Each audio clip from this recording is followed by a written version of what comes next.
ஓம் பிர்லா அவர்கள் ஒட்டுமொத்தமாக காங்கிரஸையும் சரி எதிர்க்கட்சிகளுக்கும் சரியான வாய்ப்புகள் கொடுக்கப்படுறதே இல்லை அப்படிங்கிற ஒரு தெளிவான பார்வையை, அரசியல் குற்றச்சாட்டை முன்வைக்கிறார்கள். ஆனா ஓம் பிர்லா அவர்களும் அதுக்கு தகுந்தால் போலதான் இன்று நடந்திருக்கக்கூடிய,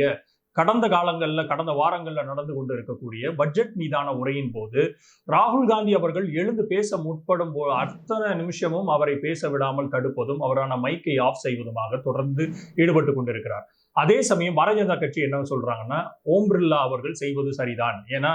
article 349 conduct of parliament procedures படி மிக முக்கியமாக ராகுல் காந்தி அவர்கள் அன்பப்ளிஷ்டான ஒரு புக்கை கொண்டு வந்து பார்லிமெண்ட்டுக்குள்ள கொண்டு வராரு. ஆனா அந்த புக்கு என்ன புக்கு அப்படின்னா, ஜெனரலாக இருந்த நவாரணி அப்படிங்கிறவர் வந்து தெல்ல தெளிவாக அன்றைக்கு 2020 லைன் ஆஃப் ஆக்சுவல் கண்ட்ரோல்ல சைனாவுக்கும் இந்தியாவுக்கும் உடைப்பட்ட பார்டர்ல சைனாவினுடைய படைகள் முன்னோக்கி வரும்போது அன்றைய தகவலை வந்து ராஜ்நாத் சிங் ராணுவத்துறை மந்திரிக்கு தெரிவித்ததாகவும், அதை அவர் உடனடியாக நேஷனல் செக்யூரிட்டி அட்வைசர் அஜித் தோவலுக்கு தெரிவித்ததாகவும், அதற்கப்புறம் ஜெய்சங்கர் எக்ஸ்டர்னல் அஃபேர்ஸ் மினிஸ்ட்ரி அவர்களுக்கு தெரிவித்ததாகவும், இது எல்லாத்தையும் கடந்து ஒட்டுமொத்தமாக